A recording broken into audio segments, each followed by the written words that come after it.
What's crack-a-lackin, dudes and dudettes? It's Ness, and we're going to be talking about Magic 2022 today. I'm pretty excited. They did a presentation not too long ago, kind of giving us an idea of what's coming. Let's start off with the things that are pretty recent here. First off, we had Commander Collection Black, which I quite liked. I was able to pick that one up for about $50. Everywhere else I'm seeing it selling for about 65 to 70, which is pretty in line with the way that Commander Collection Green went. But that being said, it doesn't have Sylvan Library, so I don't think that's as big of a seller for it. So I do think it's a good product, and I do think it's going to continue to grow in the future. So if you haven't picked one of those up, it's probably worth getting one. I don't think they'll get any cheaper. But yeah, so I'm really liking Commander Collection Black. I hope you guys are too. Don't know about the premiums, if they still have the Pringling issue, but I would hope not for the price that they're being sold for. So we can only hope. Let's talk a little bit about Kamigawa. So Kamigawa just came out last Friday. At this point in time, it hasn't come out yet when I'm recording, and the previews look sweet. I'm really enjoying the rat ninjas and the turtle ninjas and the other turtles that they're putting everywhere. Maybe this is hinting at something. I can only hope. But I love the classical Japanese vibes for the ukiyo-e lands. So cool. Very excited about those. So this one is going to keep the classic Japanese vibes while launching way fast into the future. We also have new products being specially released for the first time with Magic, with Beetle and Grimm. That's Matthew Lillard's company. So right on for him. Very cool stuff if it's within your price range. Always cool to see new cool things coming out. I know I would like to pick up some of those sweet counters, those little metal coin counters, if they end up releasing those later just by themselves. So that is Q1. Obviously, everything's released now, except for maybe the Commander decks. I don't know if they came out yet. There is 2 Commander decks coming for Kamigawa. That's pretty exciting also. Next, we get into Q2. We've got a few different things coming in Q2. We've got the D&D Battle for Baldur's Gate, which is Commander Legends 2. I'm so excited for this set. I don't know. I've really liked the Adventures in the Forgotten Realms, and I think this one's going to be just as good. Probably even better because it's in a Commander format packaging, to say the least. I'm really hoping that they bring back the cool D&D box themed lands. I really enjoyed those. If you didn't see those, hopefully I'll throw up some pictures like pop, pop, pop, pop, pop, pop, right there. And I hope they keep the cool sketch showcase cards that are similar to the old D&D monster manual sketches. At the end of the day, Adventures in the Forgotten Realms was super dope, and I think this will be too. Next in Q2, we are going to be getting new Capenna. So mobsters, lots and lots of mobsters. Do appreciate that we'll be getting some of the special secret lair cards in this set, kind of almost as like a list slot type of thing. I believe they said that they were going to be re-releasing the cards from the Stranger Things secret lair in this as kind of a separate set, bonus card type of thing every once in a while. So that's kind of cool for people who didn't necessarily want that specific secret lair, but still kind of want to play with the cards. So I'm excited to see what the new art's going to be for those. Also, Fantasy Mobsters. Preview season for that will be starting really soon. So Q3, we have Dominaria United. And when I think about Dominaria, all I think about is Teferi. Like, that art from the box. Dude's probably coming back. So I'm interested to see where that goes, but that's not gonna be I don't think that's going to be the love letter to Q3. The love letter to Q3 is definitely going to be Double Masters 2022. This set is going to be pricey. The first one had the VIP boxes. It had $300 boxes when it came out. I would not be surprised if we see a double tap on this. I really liked the last set, but it hurt my wallet. So I'm hoping that by then I can hopefully get a little bit of that and open it on the channel. But it was an expensive set last time, and I think it's going to continue to be an expensive set this time. So don't be surprised when we have $100 packs again. Then lastly, we get into Q4, Jumpstart 2022. I'm so ready. The first one was such a hit, and I was able to get a box for like, I think it was like $80 when I first pre-ordered it, because nobody knew what it was. I had actually originally ordered 2 boxes of it, and the first one, and one of them got canceled on me because it was so poorly distributed when it first came out. But I still got one. Super duper fun, great pulls. There was no way to not make your money back on that set, even at $150 a box. It was just crazy. And even now, it's still a very good, very playable set. There's so many good cards in it. There's only one thing that it needs: foils. But if they're going to continue making foils the way that they have been, I'm not sad that they're leaving them out. I really enjoyed Jumpstart 1. I think it was a great introduction to people. I think it's a great way to play with friends and family.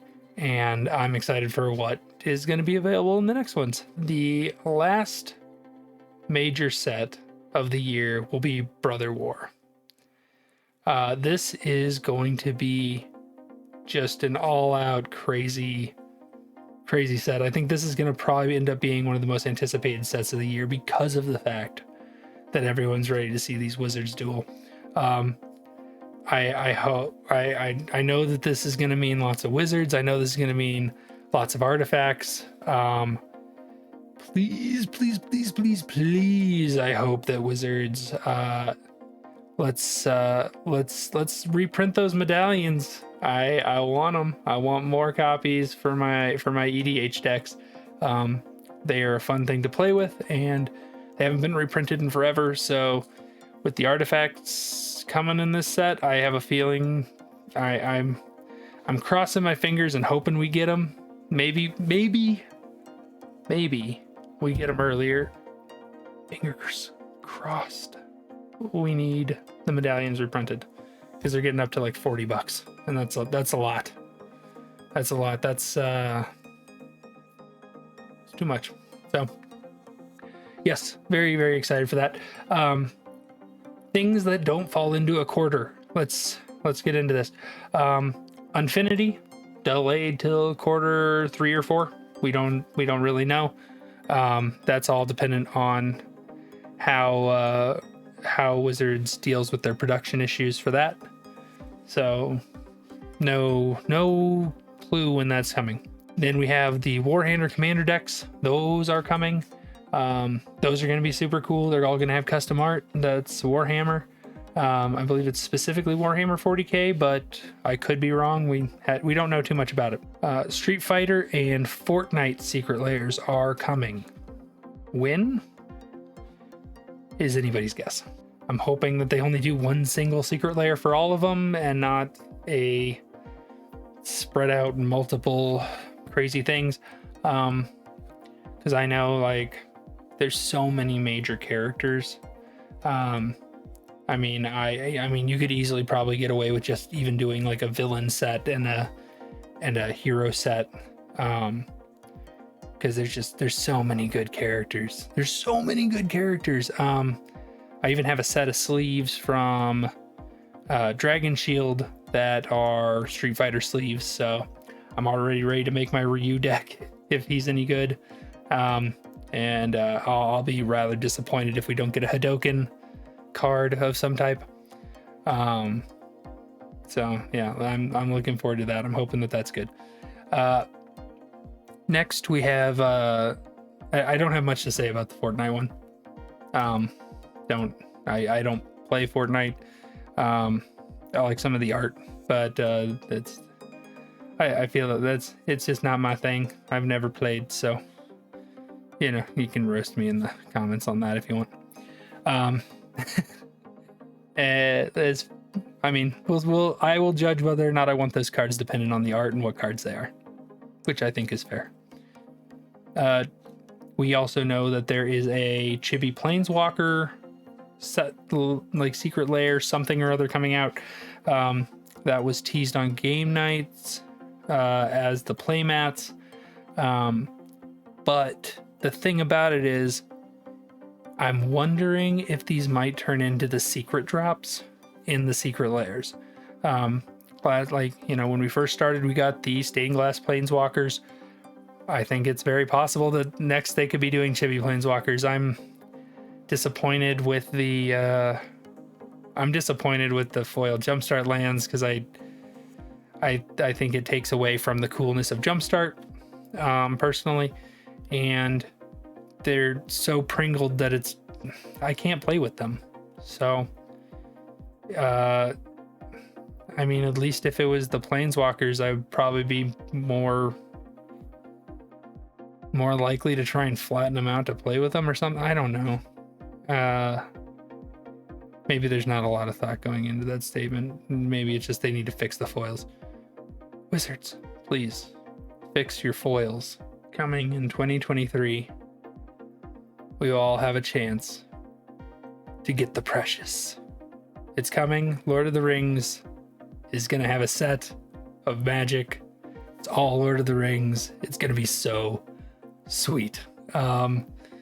Big fan of Tolkien. Love the movies. I've enjoyed the books. And I gotta say, I don't know if they're gonna do like one single set for one book, or if I don't know what they're gonna do. But I'm so excited. We're gonna get the gang, and I'm ready. Like there's gotta be some sort of fellowship deck that is just gonna be so much fun to play and make. So I'm really looking forward to that. All right, fireside chat time. Tell me in the comments what y'all are wanting for the next year. What are you excited about? What's the thing you want reprinted the most? For me, these are the things that I want, and this is a wish list, not a prediction, but some of them are probably more likely than others. The first is the Medallions. I want them reprinted so bad. I don't need them in every deck.